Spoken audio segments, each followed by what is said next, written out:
ప్రజా రక్షణ ప్రథమ లక్ష్యంగా రాష్ట్రంలో 1,00,000 సీసీ కెమెరాల ఏర్పాటు లక్ష్యంగా కూటమి ప్రభుత్వం పనిచేస్తుంది.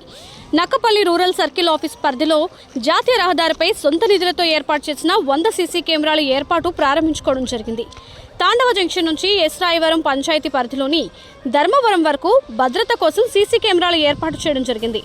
ఫిన్వెస్కో క్యాపిటల్ ఇండియా లిమిటెడ్ కంపెనీ వారు మహిళల భద్రత కోసం విరాళంగా అందించిన 10 ఈవీ 2-వీలర్ను జెండా ఊపి ప్రారంభించడం జరిగింది. ఆంధ్రప్రదేశ్ పోలీస్ శాఖలో ఎలక్ట్రానిక్ వెహికల్స్ వాడడం ఇదే తొలిసారి. కూటమి ప్రభుత్వ పాలనలో పోలీస్ శాఖ అత్యాధునిక సాంకేతికతను ఉపయోగించడం వల్ల క్రైమ్ రేట్ తగ్గుతోంది.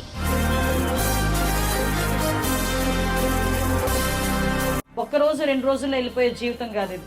మీకు మంచి బ్రైట్ ఫ్యూచర్ ఉంటుంది.